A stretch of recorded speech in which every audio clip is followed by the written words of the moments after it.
The Silent Predator. Not all nightmares are born from the supernatural. Some walk among us, disguised as ordinary people. Tonight, I will tell you a story about a man whose disappearance led to the discovery of something far more terrifying than ghosts, something real. If you enjoy unsettling tales, don't forget to like and subscribe. Now, let's begin. The Missing Journalist. Ethan Carter had a reputation for uncovering dark secrets. As an investigative journalist, he had exposed corrupt officials, human traffickers, and even serial killers. But his latest story led him to something he never expected. On May 14th, he sent a message to his editor. "I think I found him." The one they never caught. That was the last time anyone heard from him. When police arrived at his apartment, they found his laptop open. The screen displayed a partially written article titled, "The Silent Predator." The file ended mid-sentence. "He knows him close." But there was no trace of Ethan. The first clue. Ethan's disappearance became an urban legend. Some believed he went into hiding, afraid of what he had uncovered. Others thought he had been silenced by powerful enemies. But one person refused to let it go, his younger brother, Daniel. Daniel spent months combing through Ethan's notes, searching for anything that could explain what happened. Then, one night, he found a flash drive taped under Ethan's desk. It contained a single file, a grainy black and white video.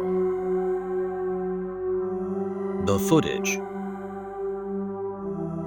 The video was shaky, filmed at night. Ethan's voice could be heard whispering, "I found his hunting ground." The camera panned across an empty parking lot, then zoomed in on an old gas station. The place looked abandoned, its windows covered in grime. But there was something off. The gas pumps were still running. Ethan moved closer, his breathing uneven. He turned the camera towards a rusted van parked near the station. The side door was slightly open. Inside, something shifted. A figure sat in the driver's seat, barely visible in the darkness. His face was obscured by shadows, but his eyes reflected the camera's light, watching.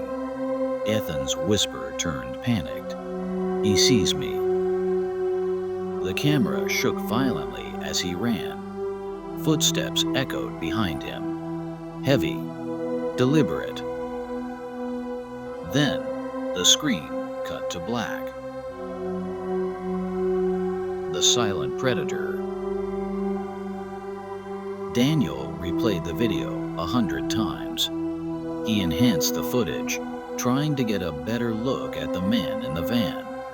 Then, he saw it. On the passenger seat, partially covered by a tarp, lay a human hand. Daniel's stomach turned. He dug deeper into Ethan's research and found something even more disturbing.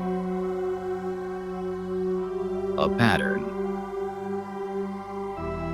Over the past 15 years, multiple people had vanished near old gas stations and truck stops, always at night, always in remote areas.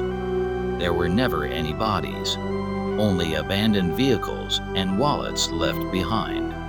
And the last recorded sighting of every missing person? Security footage showing them talking to a man in a van. The vanishing points. Daniel mapped out the locations. The disappearances formed a rough path stretching across multiple states. He focused on the last known case, a woman named Lisa Howard, missing for 6 weeks. Her car was found near a rundown motel, her belongings still inside. A security camera captured her walking towards something just outside the frame. Then she was gone. Daniel found the motel and checked in using a fake name.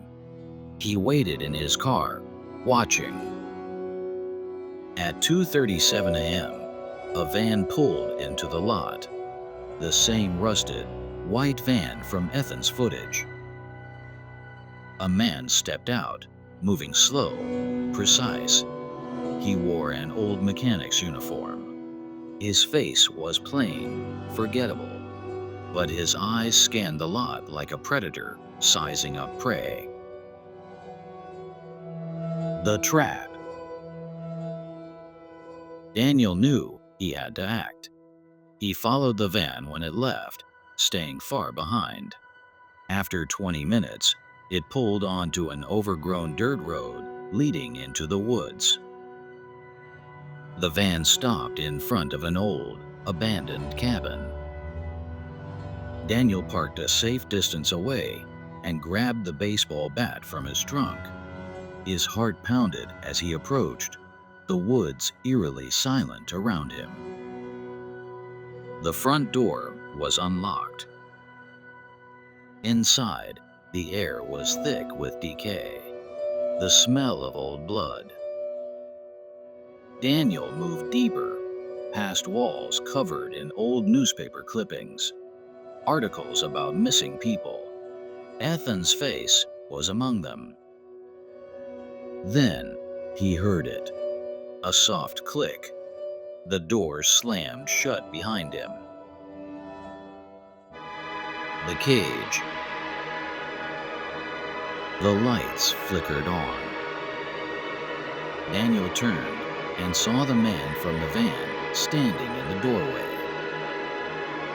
He wasn't holding a weapon. He didn't need to, because behind him, metal cages lined the walls. And inside those cages, people were still alive. Some barely moved. Others pressed against the bars, their eyes hollow with terror.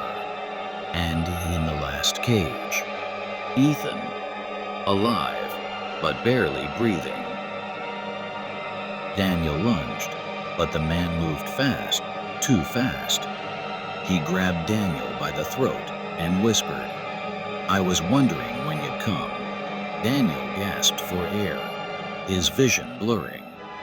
But before darkness took him, he saw Ethan's fingers twitch. A warning. Daniel reached into his pocket, fingers closing around his keychain, a small can of pepper spray. With the last of his strength, he sprayed it directly into the man's eyes. The predator let out a furious, animalistic howl. Daniel collapsed to the floor, scrambling backward. Ethan kicked at the door of his cage, shaking it violently. The lock. It was weak. Daniel grabbed the baseball bat and swung with everything he had. The lock shattered. Ethan stumbled out. Together, they ran. The end of the hunt. They didn't stop until they reached Daniel's car. The van was still parked by the cabin, its owner nowhere in sight. The police found the cabin hours later. 6 victims were rescued, but the man? Gone. The FBI classified him as an active serial predator. Witnesses came forward, claiming they had seen his van at different truck stops over the years. But he was always one step ahead. And Ethan's story, the one that started it all, it was published under a new title, The Man Who Hunts at Night, but some still call him the silent predator. And he's still out there, watching, waiting. If you enjoyed this story, remember to like and subscribe. And if you ever see an old van parked alone at night, keep driving.